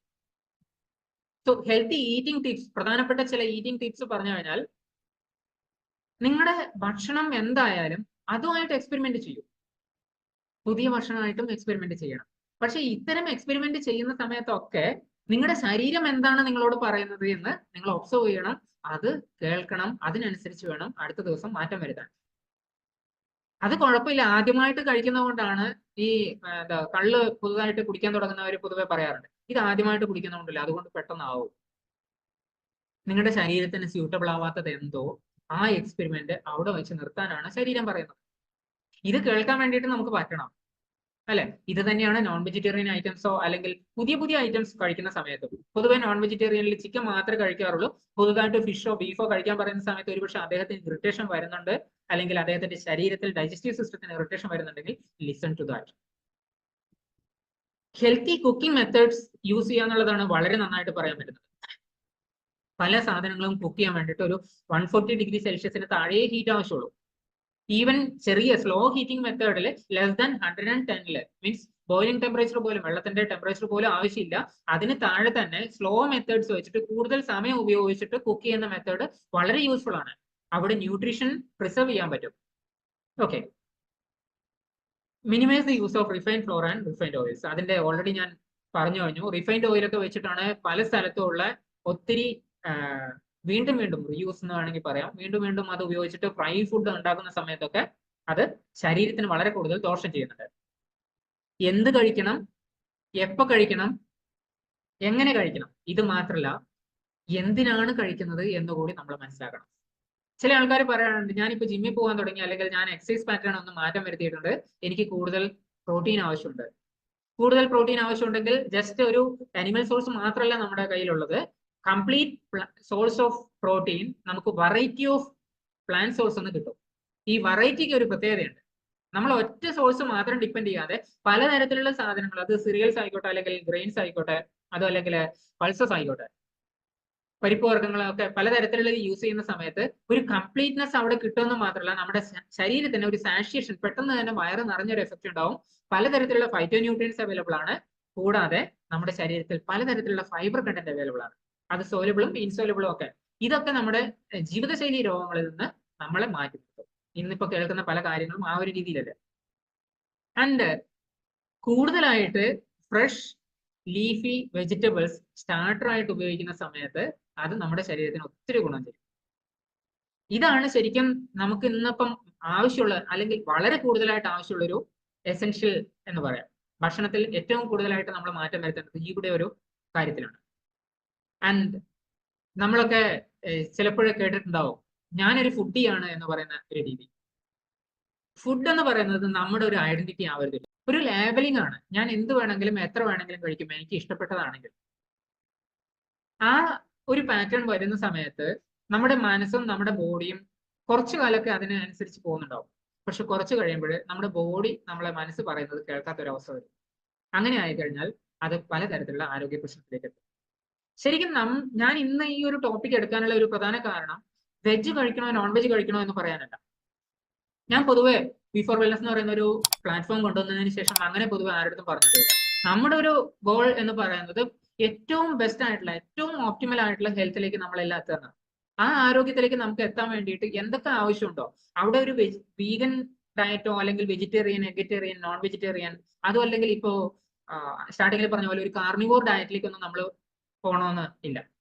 ഇവിടെ നമ്മൾ ഏറ്റവും ബെസ്റ്റ് ഡയറ്റ് യൂസ് ചെയ്തിട്ട്, അല്ലെങ്കിൽ അതിൽ തന്നെ എന്ത് കഴിക്കണം, എപ്പോ കഴിക്കണം, എങ്ങനെ കഴിക്കണം, എന്ത് കോമ്പിനേഷനിൽ കഴിക്കണം എന്നുള്ളതൊക്കെ ഒന്ന് മനസ്സിലാക്കി അതിനനുസരിച്ചിട്ട് ഓരോരുത്തരുടെയും ആവശ്യത്തിനനുസരിച്ചിട്ടുള്ള സപ്ലിമെന്റേഷനും അതുപോലെ ഡയറ്റ് പാറ്റേണും കൊണ്ടുവരിക എന്നുള്ളതാണ് നമ്മൾ ഓരോരുത്തരും ചെയ്യേണ്ടത്. അങ്ങനെ നമ്മൾ ഒരാളല്ല മാറുന്നത്. നമ്മുടെ വീട്ടിലുള്ള മേ ബി 5 പേരോ അല്ലെങ്കിൽ 4 പേരോ, എത്ര പേരാണ് നമ്മുടെ വീട്ടിലുള്ളതെന്ന് വെച്ച് കഴിഞ്ഞാൽ അവർക്കൊക്കെയാണ് ആ ഒരു മാറ്റം വരുന്നത്. അത്തരം ഒരു മാറ്റത്തിലേക്ക് പോകാൻ വേണ്ടിയിട്ട് ഇന്നത്തെ ഒരു സെഷൻ നിങ്ങൾക്കൊക്കെ ഉപയോഗിച്ചിട്ടുണ്ടാവും അല്ലെങ്കിൽ ഉപകരിച്ചിട്ടുണ്ടാവും എന്ന് ഞാൻ വിശ്വസിക്കുന്നു.